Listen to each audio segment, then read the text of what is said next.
Today's location was once home to an 18-hole golf course. It's the Highlands. Purchased in 2017 as a conservation effort, these 121 acres are now home to a vast array of wildlife, native grasses, and wildflowers. So let's go take a look.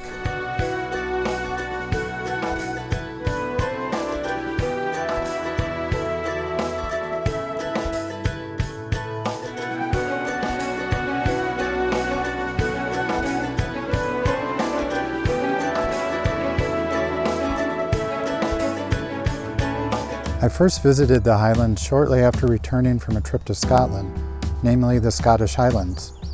This park instantly reminded me of a park I explored in Paisley, with areas of open, rolling landscape dotted with clumps of trees and access to it all by means of a natural path. As much as I enjoy wandering through woods, I can be directionally challenged. The semi-open landscape assures me that I'm never entirely lost and can find my way back easily.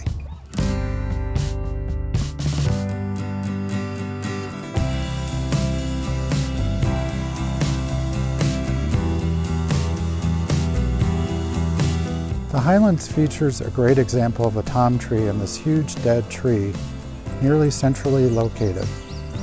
I wish we could prevent it from falling completely apart so it would stand like a monument. But each time I visit the Highlands, I note how much more it's fallen apart and wonder how long it will be before it's just a stump in the ground. On one visit, I took pictures of the outer bark that had fallen off in big chunks like scales. What I found intriguing was the imprint on the inner part of the bark.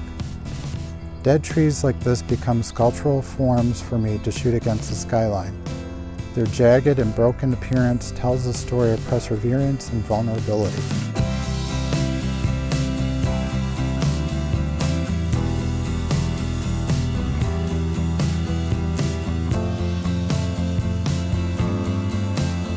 Talked about framing shots before. Here's a great example of how to frame this shot. So in the background is my favorite tree here, and in the foreground is my second favorite tree. What's happening in the foreground is this tree happens to form an arch just right over the dead tree in the background. While I'm not a big fan of centering the object of interest in your photo, in this case, the dead tree works perfectly in that arch. But I'm also including the giant tree in the foreground off to the side. So the dead tree isn't necessarily in the center, but it is centered under the arch. But I like using one tree to help frame the other.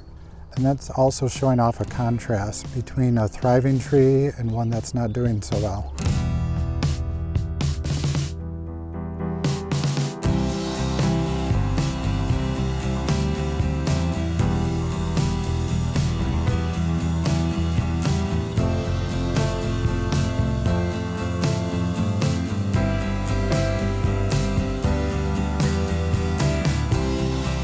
So I wanted to stay with my favorite tree for another topic, and that is shooting vertically versus horizontally, or in other words, portrait versus landscape.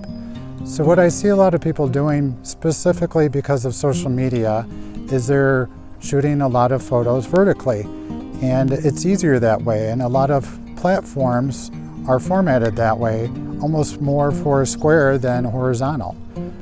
But does that present the subject matter in the best light? So I took a couple pictures of this area behind me, and the first one I shot vertically, and you see almost half of the image is of the sky and the other half is of the ground, and this thin horizontal line makes up my subject matter, and it's right in the center. And it's not very exciting to look at. You've got these huge open spaces that you could be filling with the subject.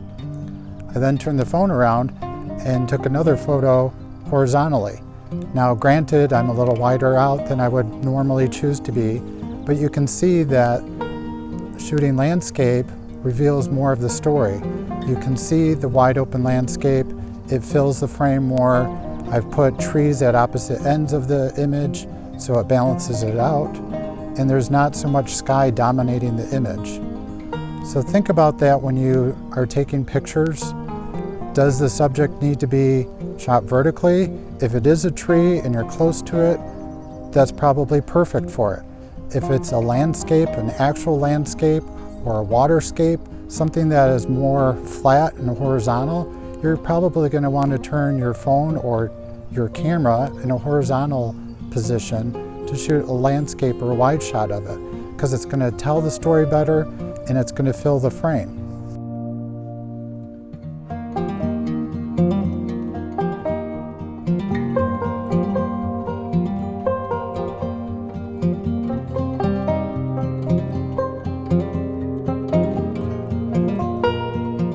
Now, sometimes I'll photograph the same subject matter both vertically and horizontally.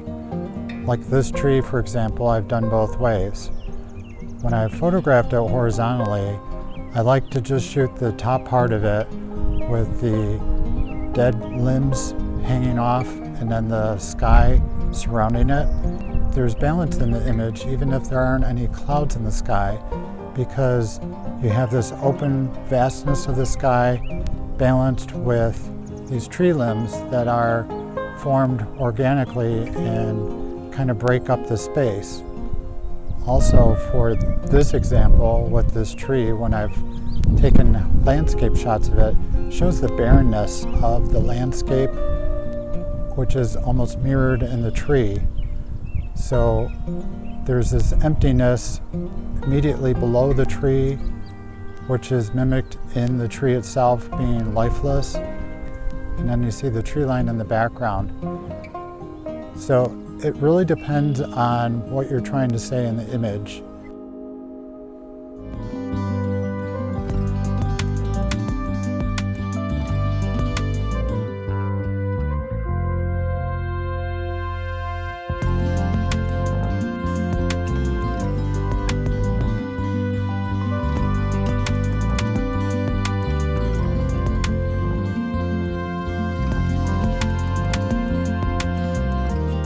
So let's continue with the topic of vertical versus horizontal images and when to use which format. What you see in front of me are two trees bordering a wetland in the distance. So I've taken a couple shots with my phone, one in vertical, one horizontal, and either one is going to work because the vertical one shows off the stature of the trees, and the horizontal one shows more of the landscape. So in this regard, either one is fine. What I did with both of them, though, was I filled the frame. And what do I mean by that? So fill the empty spaces in your frame. In this image, there's no open space. There's trees bordering it, there's trees in the background, and of course the ground below and the wetland in the distance, and then the branches fill in even more space at the top. So while there are some gaps in between the tree limbs, the open space is not a dominating factor in my composition. And filling the frame will create more interest for your viewers as well, because you give them something to look at and something to discover every time that they look at your image.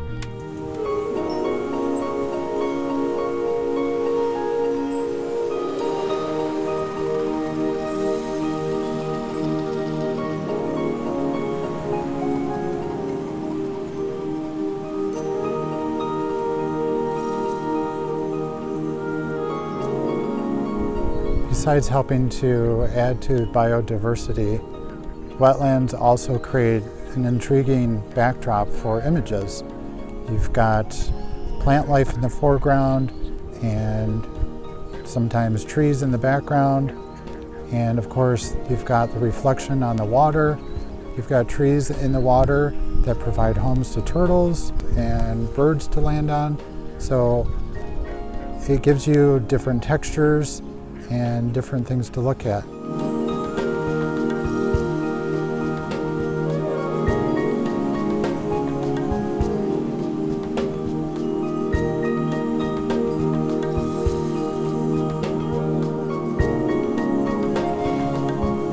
If you time your visit to the Highlands just right, you'll get a vibrant display of blooming wildflowers. A lot of volunteers have spent many hours reseeding the fields with grasses and wildflowers to make it look like it used to as a prairie. And you'll see this come into play during the summer months as the grasses grow high and the flowers bloom.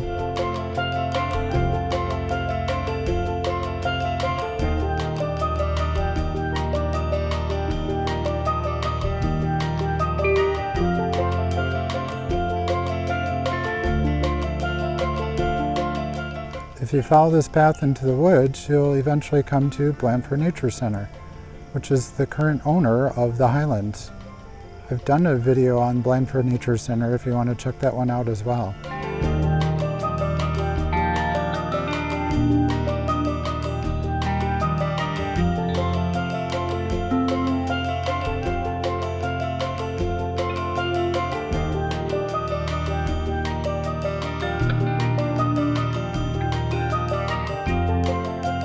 What I really enjoy about the Highlands is the restoration process that it's going through.